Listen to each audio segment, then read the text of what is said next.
Welcome back to another episode of the Zero Signal podcast, where it really is our privilege to have these incredible guests who are leaders in their specific area. And today is one of a technology that everyone has heard of or have built businesses around. So, Stu, before I bring in our guest today, why don't you set the table a little bit with the size and scale of this company? And the company we're talking about today is SAP. So I think this is a fun one for me because this is kind of where worlds collide, at least in terms of my histories. Once upon a moon ago, I was an SAP recruiter.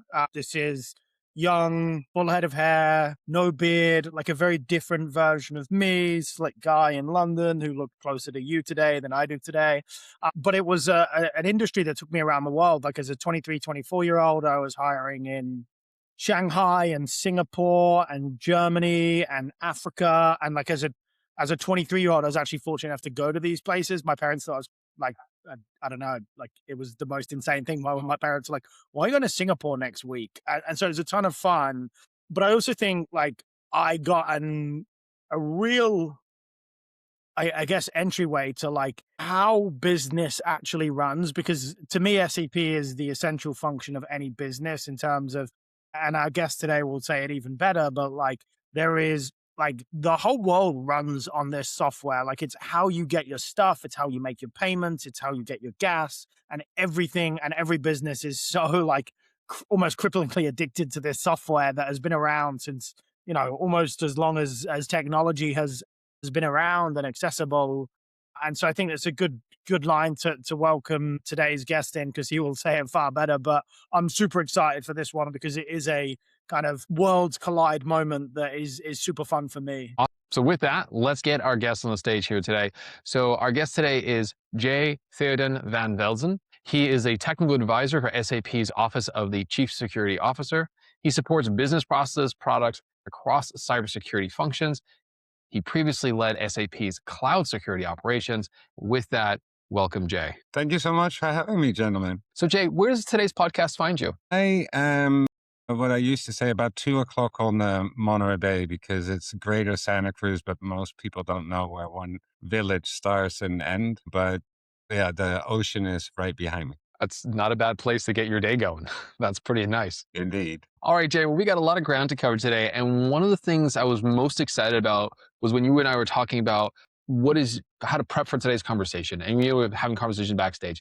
And you really had this passionate thing where you're like, we really need to start talking about how security leaders focus on securing business processes and not just the technology that enables those processes. So I really wanted to start our conversation there and get your perspective, because you sit across lots of different business units. You help guide them strategically as they're making both the technology and the business process decisions. So let's go into that. Could you give us a taste of what does it mean to be a cybersecurity advisor inside the four walls of SAP, which are some serious walls to be inside of? So Stuart already gave a bit of an introduction of the type of things that we do, right? With this enormous reach in standard business functions, but also specialized functions like logistics, distributions, warehousing, manufacturing. It's very, very deep, which makes us very different from most other technology companies, which tend to focus on, say, a database or infrastructure as a service or operating systems or networking, right? For us, we are always tied to business processes that people actually do. Like, how do you make sure that you're getting paid, that compensation is done and calculated correctly, right? That you hire and fire according to the law. So in a weird way, we're a business process company first and technology second. Obviously, we materialize that in products, but it also means that once you talk about security processes, for us in threat modeling, the business process is already part of it, because applications have users, applications have consequences, right? So for us, talking through a threat model isn't theoretical. It's directly related to the business function that a system provides to make sure that we don't have unauthorized access, not just because of unauthorized access, but because this is the system of record that financial reports get created out of, and compromise could lead to either early market information that gets distributed, fraudulent transactions. That keeps us very focused on the things that people actually do with software. Yeah.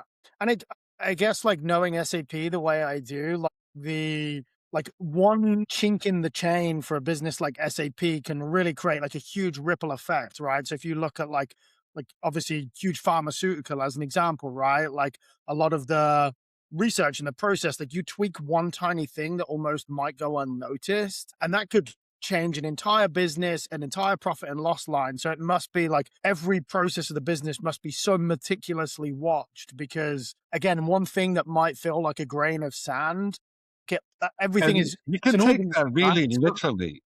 Like one of the craziest thing that we do, I've been hopping around in SAP for a while, and one of the things was around manufacturing. And there's a product called SAP Way that ties into the SAP system. And in chemical manufacturing, it basically determines how much of what ingredient goes into the process and at what time. And the thing that weighs basically goes like, okay, you dispense X many of this much product. You get this wrong, not only do you get your recipe wrong, but if that's a pharmaceutical, it may yeah, become poisonous. yeah, Right. And then you get the whole sort of potential recall and things like that. So the integrity of that business process is way bigger than what you might think of, like, oh, just a data breach, for instance. Data breaches yeah, would be bad. This could cool. be CRM databases, customer databases, but the disruption to operations is probably far more consequential. So Jay, I want to go with that a little further, because what I'm hearing you say here starts to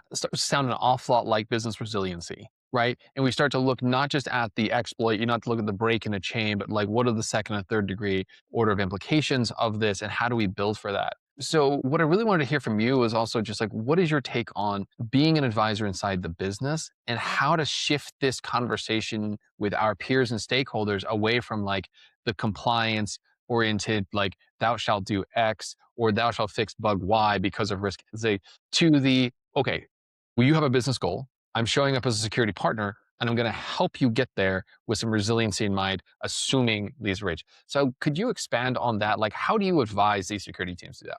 Let me start with a classic example of what often happens or usually happens, but where you can really illustrate the clash between my world and a maybe more stricter cyber world. One of the things that is the irritant of cybersecurity teams inside of large enterprises is that SAP teams are slow to patch.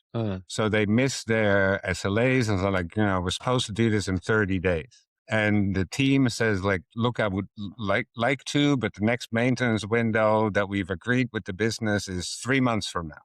And the cyber team gets mad. They escalate to the business and they get even more mad because exception granted within 5 minutes. What the cyber team missed is that the risk that they maybe could quantify of the possibility of a cybersecurity incident that maybe is quantified at, say, just put a random number on it, 5 million. Yeah. But the cost of business operations to actually patch this, reboot the system, get everything back up and running, and make sure you've run all the regression tests to make sure the systems will run again, might far exceed that 5 million risk that you're trying to achieve. And then we're surprised that, why aren't we're supposed to be enabling the business, but why don't they listen to me, right? And this is exactly that key thing of like truly understanding what the risk is to the business. And maybe you need to come up with a different control, right? Maybe this team falls under different rules, but if it's running on premise, put like firewalls around it, put a zero trust access solution in front of it. Think a bit more creatively. So how you actually enable the business rather than follow some cookie cutter, this is the right way of doing thing approach that we ram through. It's the same thing with, a lot of these systems run on in-memory databases that have a very different CPU usage profile than a regular server or database, right? So there's very little IO weight. So you throw a runtime agent on top of that without careful consideration, this may have impact on the actual operation of the system. Right. So like simply saying like, you're all going to run this tool and we're on this kind of security vulnerability. A lot of the cyber tools isn't even really aware of SAP systems. So we have a whole ecosystem of cybersecurity tooling specifically focused on SAP, because you can just scan with, a vulnerability scanner and SAP system and As its get a own full language, right? understanding of the security patch status of that system. Yeah. Yeah, I mean, look, it has its. I think it's unique because it has its own language too, right? Like it's a native language, so it comes with its own challenge. And obviously, we talked about Anapsys being one of those examples, and knowing those folks. But it is the traditional application security tools don't tend to come in and plug and play, right? Because it is just such a unique. Exactly. And yet, as cybersecurity people and leaders, we say like we have to focus on the most critical systems in the company, Yeah. and then have no clue about, what is About the actual system that gets you paid. yes, And it's not the operating system or the database on which these applications run. Jay, That's a, when you're solving security problems for SAP customers, like let's just say, gonna get you in trouble because they might be a customer, but like let's say McDonald's as an example, they're a customer. Who would be the overall responsibility for SAP security? Would it be the head of business applications that drives maybe the ERP and SAP program? Or do you see like does this sit in the CISO function? Or is there a power struggle for who owns SAP security? It's actually even, and like we hear this from customers and teams that are implementing specifically cybersecurity solutions for SAP beyond the maybe first step that you do around like governance, risk compliance, access control, anti-fraud, and that kind of thing. And this invariably comes from within the SAP team. So Okay. the SAP team that operates the solutions, they may have tried to have a discussion with the cyber team, but quite often they on their own pick any solutions to help them with that. So they have essentially baked alerts and findings that they can then give to the cyber team and say like, look at that, bring that into your detection platform and hold us to account on this rather than, or in addition to any infrastructure related vulnerabilities, misconfigurations, and so on. it must be pretty good. I love how you started this conversation, which was like, we need to focus on the business outcomes. How does this business actually achieve? Where does the technology come in second to achieve that outcome? And you said something there, which I thought was pretty important, which was because you have that, it allows you to have a richer risk matrix and a threat model for what is actually appropriate for this business to follow into. And so, as you were saying that, I can just kind of hear you. There's an advisory work that you and your team are doing as they come in. It must really give them a really good framing and footing to come into saying, helping these business leaders kind of lead the horse to water and say, if we understand what's important in your application or your business, here's here's how the technology shows up, and here's the outcomes we want to get to. I'm just curious from a This cultural shift. manifests itself sometimes in really interesting conversations where we will have a couple of technical or security and compliance SAPers on a call with a customer where they bring their security team and their compliance team, the business team, where we're just finding out like how are we going to solve some of these big problems for the big multinationals, some of them in regulated industries where parts of it may have different data retention and confidentiality restrictions, but yet you still want to run an organization and run the financial globally. So you need to have maybe a system in the EU, a system in the UK. So like, after Brexit, people had to reconsider how they were going to deploy their landscape. Right. We have now discussions around sovereign cloud where there's organizations that have also multiple jurisdictions. And then things like ITAR starts coming up. So like, how do you exchange information between two sovereign systems, but under different jurisdictions? Right. You deal with situations where in some places only one cloud provider might exist with limited capabilities when you expected maybe full, assured workloads and confidential compute, right? So like finding out that balance between what you have to do legally, contractually, regulatory, and be a business enabler, navigating all of that stuff. I mean, honestly, this is why I really love Yeah. doing this job, because you're solving some really, really big problems. Well, let's mess it all up because you've got enough to solve. What's AI doing to make this harder for you? A couple of things, but it also allows us, because of maybe the pedigree that we have, and SAP historically had this thing of customers pick winners, not SAP. So whether it came to infrastructure or in the past, like cloud database platforms that we would run on, as long as there was a customer base large enough to support that, let's do it. But we also want to do these things our way, according to our security standards and data privacy and confidentiality. We take that shared responsibility model boundary very seriously, because our customers don't want to see what they're doing. And frankly, we don't really want to see, because it creates all kinds of issues. Because we want to make use of essentially all AI services and models that are available, we do that through our own AI foundation platform.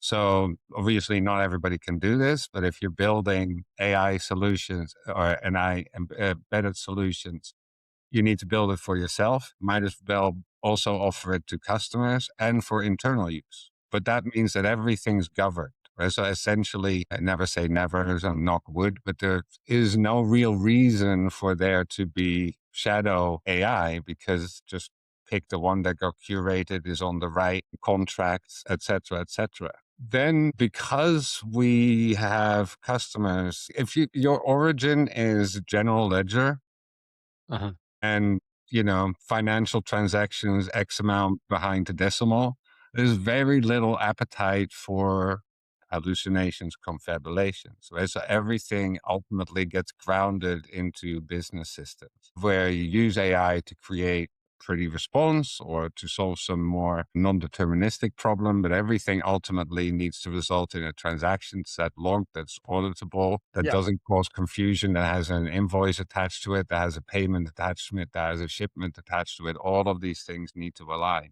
And if you look at problems that way, a lot of problems become more obvious, other than like, hey, I can fool an AI with a prompt injection and tell it to me in a poem. What we're actually finding is, in real business problems, use cases, that's actually not the real dangerous one. Because if you're logging that and you pull the log and you go, like somebody said, ignore all the instructions, like, yeah, but that's issue over. You should be lucky that I don't report you to the police. But think of the volume of non-malicious interactions that we're going to have, right? There's going to be a couple of people that are going to poke at it, just like try to make it do something else. But the vast majority of us will speak to these agentic systems as if they were humans, right? So we will try to negotiate deals, right?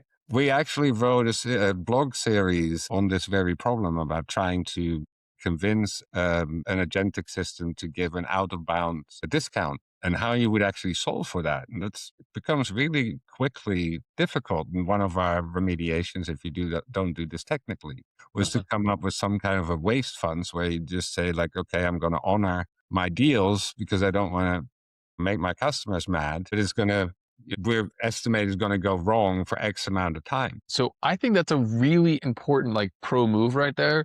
And what you've done is you've clearly articulated how you actually put a dollar to a risk tolerance. And I just for the audience, I just really want to underscore, because I thought that was such a good insight, that we can talk about risk tolerance all day long, but really what we're talking about is time, talent, and treasure. How much of those are you willing to have go out the window because the benefit on the other side is so good? And what I'm hearing you say, correct me if you think I'm wrong, Jay, is the sense of having a customer. I'm going to take a very simple example: an AI bot in front of a customer, and that saves up all of this money, all this time, all this attention. But you know that there's going to be some threat actor who, 2% of transactions, or more likely 0.02% of transactions, gets some value out of it.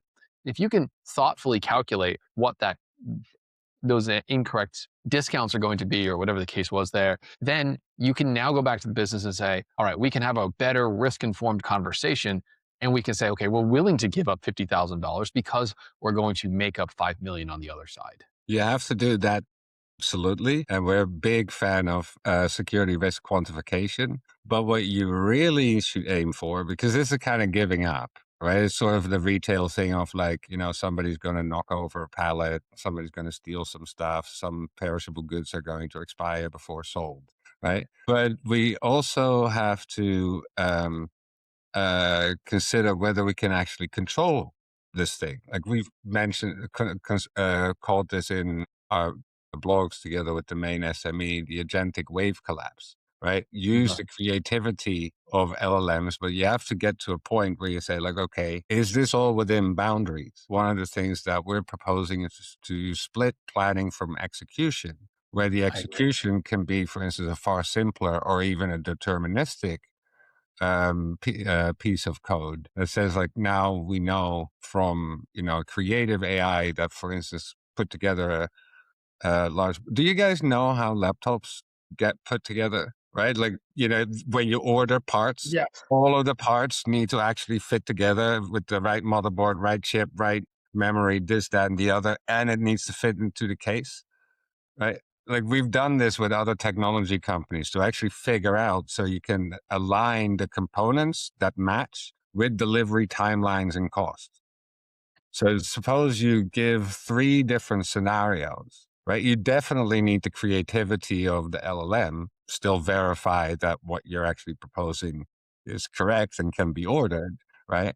But that once it all matches and the user takes a transaction, you don't need any to do that transaction because you now have the list, like this is the thing, this is the stuff, and then apply a particular, partner Yeah. discount or whatever it is, and then push it through. I think this framework of this separation of planning and execution is actually a very sound principle. I mean, I remember reading about this, like this research came out of Google DeepMind. They called the camel framework, what they're doing. And it's exactly this. It's you want to separate out, and this was particularly a defense against prompt injection, but the architecture holds the same, which is you have the unsanitized, unsure data coming into the LLM, let it reason, but it's available. And then it goes to another one that's all about having really tight boundary conditions, and it's just trying to do known good, not necessarily be Yep. creative about the unknown. And And what you're create an saying that's escape separating is route, right? What we essentially is like, you need to have some sort of escalation path. Like LLMs yes. have this habit of wanting to please. So at some point you have to just tell it like, no, at this point we need to just reply with like, let me connect you to your account rep for a deeper discussion to sort this out, right? To prevent these bad outcomes. So you were mentioning this series that you put on the SAP community blogs. I was actually wanted to like take a quick dive into the technical roots there.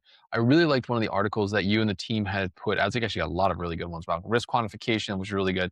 And then also specifically about limiting access to agentic systems through basically just expanding the concepts of identity access management and identity governance. I'm curious to get your perspective as you're advising security leaders and technology leaders across your portfolio at SAP, which is significant. Like, where do you see it being? Where are you seeing this being done well? Where security is getting integrated into these agentic systems kind of early and often, versus what are some of the patterns of mistakes that you see across these portfolios? Mainly just so the whole community could learn. Like, this is what good looks like, and if you start to see, you can predict this is what bad's going to look like. So one thing that's almost impossible to reconstruct is the security controls that your organization already has. Right? So the moment you start extracting data, anonymized or not, it's going to come out. You now have, like, even if it's a select group of data scientists that have access to that, they can now probably see your boss's salary. Like, simply because it was exported with some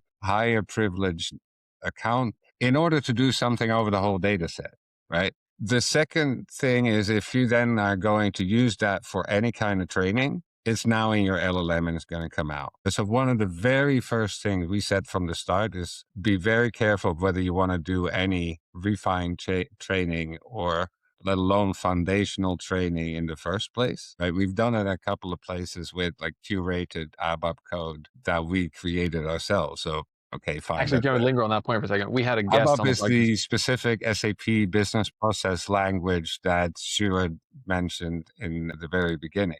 But if you never give any confidential data, so when we do any fine-tune training, we always extract, anonymize on extraction, so that even if somebody have access to the data, still valuable for training potentially, but it's not the same level of risky because you won't know which company, which individual, which address, because none of that is relevant for the use case that you're going to train on, right? The second thing is, and this is the really difficult part, is how are your agent going to interact with the system? Because even if that's back into a business system, is that again with a service account, you're again bypassing security controls. What we're trying to do is, especially when we have direct interaction with the business systems through agentic AI system, is to delegate with the identity of the user. What we're even trying to do, this is actually not so simple, is to even drop the privileges of the user when the task doesn't require all the privileges. Say I'm in a system where I can order my laptop. As long as I'm just browsing the catalog, there's no reason for the AI to have privileges to browse, to buy it, right? That only comes in at the very end when the user says, like, this is my selection. Now put the order in. Okay, only then does it need that privilege right. Now, this is difficult to do, and it's easier when you have an entire suite of things and you can start bringing that together, but especially over disparate systems, that's going to be hard to do. Yeah, just-in-time permissioning is very difficult. And when you're trying to do it in an agentic workflow where it's arriving at a decision point and then you open up the gates and come back, I do believe that is the right direction. As an industry, we'll go down that. We're going down that path. But yeah, it's not an easy problem to solve, right? It's That's like right. creating authorization tokens that are just in that moment with that context, understand just the tools it's going to use. Yeah. Yeah, that's a lot But of at the back and very forth. least, by user delegation, even if you can't like drop privileges even further, at least they won't be able to buy something outside of the controls that they already have within these businesses. Yeah, totally. Do you think it's a pretty big juxtaposition, right? You work for a German business, and I think like the good thing about that is they put like SAP have always put compliance, privacy, pretty much at the core of what they do. Regulation.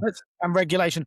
SAP also has a pretty big presence in Silicon Valley, where right now we're like engineering and innovating almost without regard for that. I think, like, do you feel a juxtaposition internally of keeping up with the pace of AI whilst also sticking to like a European and SAP's core values, which is very much like compliance, privacy, regulation first, but also being like very quick and very innovative? Yeah, I was once on a panel here in the Valley where we had a guy from Google, and he was talking about like Phil Fast and all of our Valley stuff. And my answer was, and I'm not even German. It's like we go like nicht schnell, right? But it's still good to be here to see what's happening and then bring it back into the organization and try to do it in a more careful way. Yes. Luckily, we are supported in that also by our customers, right? Our customers have very little appetite for things going wrong in their SAP systems. So obviously we are pushed like everybody else to, come out with something new, and we're working on that. But it can be unethical. It must be regulated. It must be governed, auditable. That keeps us honest. Plus the data privacy, where like the fact that we're subject to GDPR, EU AI Act, all of these things means that we have to take a very careful approach that customer data, for instance, doesn't leak from one customer to the next or gets into a model and then pops out in another way. So that allows us to put in the care and the resources to make sure that that doesn't happen. It's always been the case of like the world has said, SAP are a bit slower to but it's been the tale as old of time for like 20 years. People have This said is that. not like It's a not new, website of right? packages, right? Yeah. That's kind of the big difference. Like I have in the past sometimes looked at other positions and went like, oh my God, I really want to do that. Yeah. But then, it was more in an area where I went like, okay, saving the world, government way of life, government services, or essentially the equivalent of, securing people's cat pictures. Important, somebody should go do that, right? Right. But it is a little bit of different order. Yeah, and look, I think people are maybe not. We kind of talked about it off stage a little bit, but like the security of SAP, like civilization, and again, we can go back to SAP can take their time a little bit more because they probably have more of a moat than other businesses in terms of like businesses are addicted to SAP, right? Like they cannot get out of bed in the morning for what it's worth without their SAP systems. Like it just, if it stops, they stop. So I think you do have a bit more of a moat and less, there's still pressure to innovate from Wall Street. It actually It's shows challenging. very differently how our customers react when there's any kind of news about Yes. SAP, right? There are others in the tech industry where they can publish a CV and a patch 3 a week, and people go like, yeah, that's the nature of the thing, right? We get even a mild like, hey, I saw in the press something, and our executive board members get phone calls, right? It's that kind of level of critical. So there's very low appetite. Last year, we had our very first in the wild exploited 0 day ever in 53 years of history. Right. Wow. And even that, of course, triggered with us further responses to see if we could, try to mitigate for that What in can the you future. talk about what that daily? Can you talk If you about what talk to that other daily tech looked like in companies, they go SAP? like 52 years without, Yeah. that's crazy. Can you talk about what that day looked like? I know obviously some of it will be confidential, No, but like, I cannot. okay, cool. Partially because I was Figured it might be the case. not Stuff fine. involved until much, much later because that's Yeah. how these things go. But yes, that was a new experience. Obviously, it's more because in the past, exploits generally focused on existing vulnerabilities, sometimes even years old, right? Yes. So that made this one really unique. So, I mean, just for context for everyone, because you talk about how big it is, SAP has something like public records, something like 440,000 customers. Like it is just a juggernaut across the globe.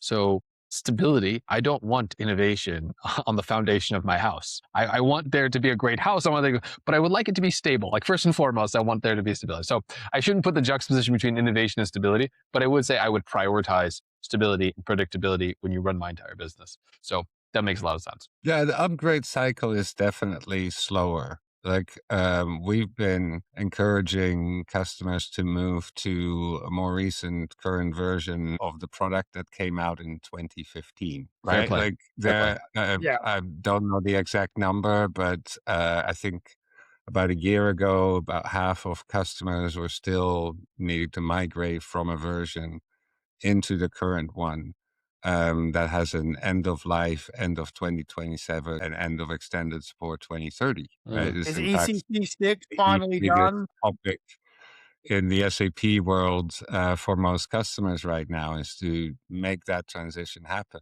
Because at that point, then customers also will be able to take far more advantage of new things, faster patching cycles, and all the AI offerings as well. It feels almost similar to the way that critical infrastructure is patched, right? In like, if you look at like big manufacturing facility, like these huge systems, Very similar. like they like essentially if you look at like a power plant or an oil and gas, they're like, okay, we're going to take this thing down for a month of outage to upgrade its systems, about 17 other sites, but you can't do it on the fly. I guess like to wrap my head around it, There's it a feels lot very of similar. overlap and a similar kind of seriousness that you also Yeah. have with the big OT vendors. And in fact, there's quite a bit of cross with Siemens specifically. And when I was in digital supply chain and manufacturing, we were talking the same language, right? Like it was much more about, for instance, things like micro segmentation and privileged access controls rather than necessarily like keeping it up to date. Like a lot of these OT machinery has a life cycle that is even much larger than SAP systems. Could sit there for 30, 40 years, then get refurbished and have a second life somewhere else. So, Right. So I did want to get your take on two things here before we wrap, because I think you're well positioned to talk to them. And one of them is we talk about the weight and gravity of SAP, and you're just describing that. But at the same time, you don't have to look far to see the innovative side as well. There is this push towards AI. There is this push to moving people to the new cloud environment that's there. So I want to get your take on what is your view on how do you defend an environment like this?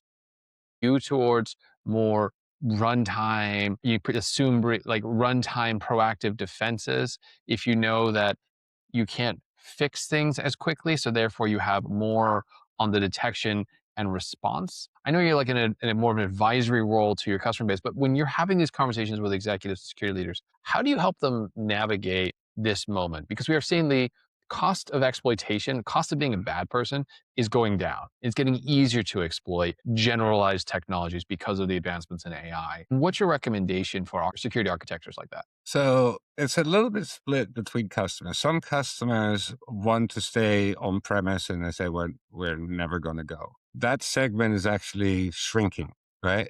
Because they do see the benefits of going into the cloud with us, where a lot of these things are taken care of. At least on the infrastructure side, you still have the user administration and implementing business processes and so on. But at that point, you do get the benefit of what we are able to do, because once you start operating at scale, you automate everything. For us, like a lot of the systems, for instance, Rise with SAP is essentially one customer, one cloud account, one set of SAP systems. So you already take use of the isolation that comes with public cloud accounts to, you know, prevent any bleed over into other systems. And now you're just going to copy that X many times over. We have other sort of single tenant SaaS where it essentially works the same way, where, you know, for success factors, customer gets an instance, that's their customer instance. So once you start automating everything, there's, even if you wanted to do ClickOps, you can't. And it would be overwritten with the next automated deployment. That way we can keep the landscape pretty clean. We've also set up cloud guardrails. That means that the behavior of cloud accounts is a little bit different for org level controls that you might otherwise have by default. And then central services to monitor and verify that the configuration is it as you believe it is, and other security tooling to verify and do the detection and central data collection that then ultimately also feeds into dashboards, governance programs, so that you can actually prove to yourself and your auditor that you're doing it the right way. So let's go one more topic here, because I think we kind of touched on it earlier, but I really wanted to linger on it, which was around the future. And this is where we can get spicy and we can look into the future. We'll come back in a year and see how well we did.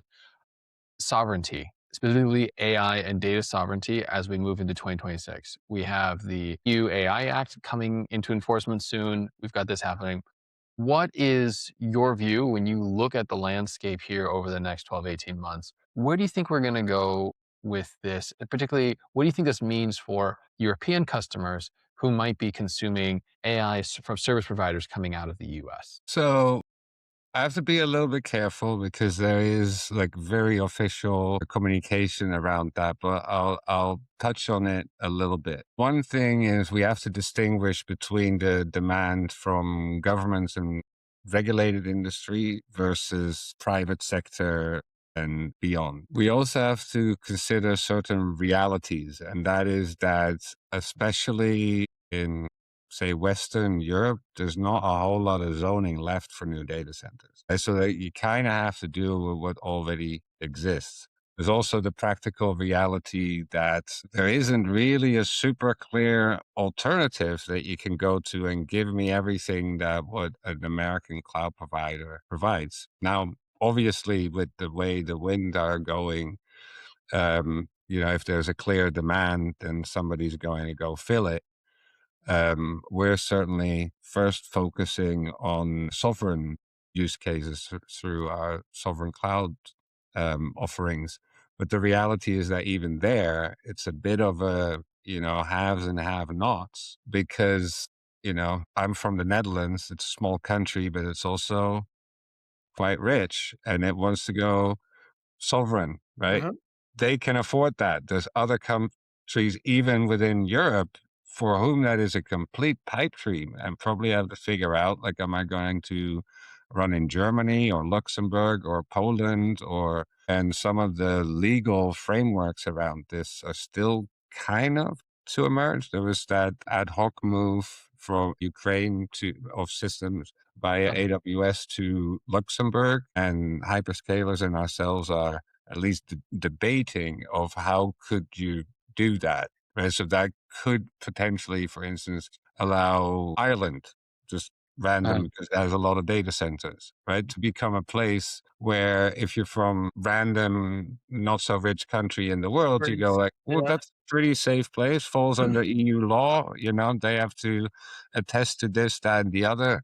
Maybe even has like an ISO 42001 certificate for AI operations, like we do, right? That I think what's really interesting that's going to emerge, where you might see, like what we do, use of US technology intermediated by a European actor. A certain sense Yeah. that it's what Delos is, where we're a partner, or what Bleu is in France, where you have a US cloud provider, but with local partners, right? I think those kinds of constructs we'll see more of. Well, I'm looking forward to seeing how this pans out over the next couple of months. And years. I mean, you'll also have the other way. You'll have Alibaba cloud coming through European data center, like through the world. And then we've got billions in Saudi Arabia. Like they're going to have a data center cities. We Right? run there too.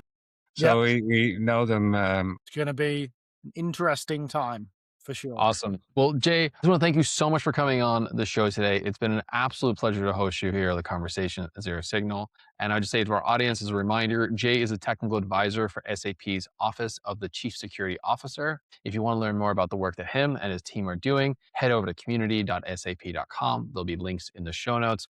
Jay has got some incredible articles out there that you can go deep on any of the topics that we covered today. So Jay, thank you so much for joining the show today. Thank you so much for having me. Ton of fun, Jay. Thanks.